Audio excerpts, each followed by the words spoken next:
ఈరోజు నేనైతే కొబ్బరి నూనెలోని ఏమేమి కలిపి మరబెడతానో చూపిస్తాను చూడండి.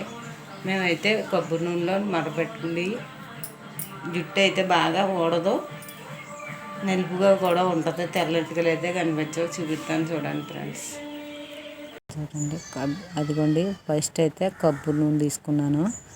కొబ్బరి నూనె తీసుకుంది. కొబ్బరి నూనెలోకి మందార పువ్వులు ఉండి, మందార ఆకులు, దాని తర్వాత కరివేపాకు, గోరింటాకు, తర్వాత తమలపాకులు అండి. తమలపాకులు తీసుకున్నాను. ఇప్పుడు తమలపాకులు తీసుకున్నాం కదా, తమలపాకులు ఫస్ట్ అయితే ఒక గిన్నె పెట్టుకుంటే ఆ కొబ్బరి ప్యాకెట్ ఉంది కదంటే అందులో వేసుకోవాలా. ఆ గిన్నెలో వేసుకుండి మనం గ్యాస్ సిమ్లో పెట్టుకుండి ఫస్ట్ అయితే మందార పువ్వులు వేసుకోవాలండి. మందార పూలు వేసుకున్నాం కదా, మందార పూలు ముసుగులు తీసి వేసుకోవాలా. ఆ తర్వాత మందార ఆకులు ఉన్నాయి కదండి, ఆ ఆకులు కూడా వేసేసుకోవాలా.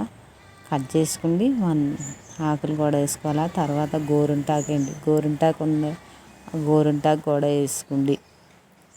అందులోనే తమలపాకులు అండి, తమలపాకు ముక్కలు కట్ చేసుకుండి తమలపాకులు కూడా వేసేసుకోండి. తమలపాకులు ఇవ్వండి. 4 ఆకులు తీసుకున్నాను. 4 ఆకులు అయితే సరిపోతాయి. 4 ఆకులు తీసుకున్నాను.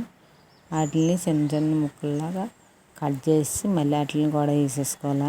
వేసేసుకున్న తర్వాత ఇందులోనే 4 రబ్బలు కరివేపాకు రబ్బలు కూడా తీసుకోండి. ఆ రబ్బలు కూడా అందులో వేసుకోవాలండి. వేసుకోండి.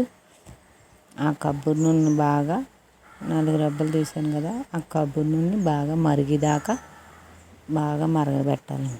మరగబెట్టిన తర్వాత అది గ్రీన్ కలర్ వచ్చేదాకా అలా కలుపుతూ ఉండాలండి. సిమ్లో పెట్టుకుని జాగ్రత్తగా కలపాలి, లేకపోతే కొబ్బరి నూనె అంతా పొంగిపోద్ది. చూడండి, బుడగలాగా వస్తున్నాయి కదా, బుడగలు రాకుండా అలాగా కలుపుతూ ఉండాలండి. కలిపితే ఆ బుడగలు తగ్గి అప్పుడు మనకి నూనె అయితే రెడీ అవుతుందండి. చూడండి, అలాగా సిమ్లో పెట్టుకుంటే మరబెట్టాలి. అది నూనె అయితే తయారైపోయింది కదా, బాగా బ్లాక్ కలర్లో వస్తుంది. బ్లాక్ కలర్లో వచ్చి బాగా నూనె అయితే చాలా బాగుంటుందండి. జుట్టు అయితే ఊడదు, అస్సలు ఊడదు. మా పాప నేనైతే అదే వాడుతున్నామండి. ఇన్నాళ్ళ జుట్టు ఊడిపోయింది, ఇప్పుడైతే లేదండి, జుట్టు ఊడతలేదు ఈ నూనె వాడిన కాంచిని.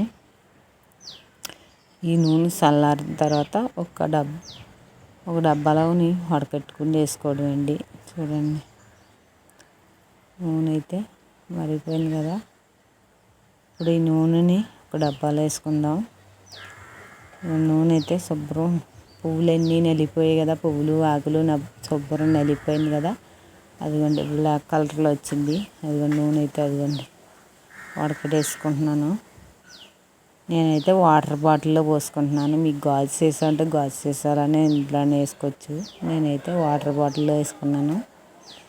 ఇదిగోండి మా పాప జుట్టు చూడండి ఎలా ఉందో. జుట్టు అయితే అస్సలు ఉండేది కాదండి, ఊడిపోయేది, అంతా జుట్టు ఊడిపోయేది. పేలు కానీ ఏమి ఉండదండి. ఇదిగోండి నూనె అయితే పడుతున్నాను. నూనె ఇప్పుడైతే మా పాపకైతే నూనె పెడుతున్నానండి. నూనె పెట్టుకున్న వెంటనే స్నానం చేయక్కర్లేదండి, అలా ఉంచేసుకున్నా పర్లేదు. సరే ఫ్రెండ్స్, నా వీడియో నచ్చితే లైక్ చేసి సబ్స్క్రైబ్ చేసుకోండి. Bye friends.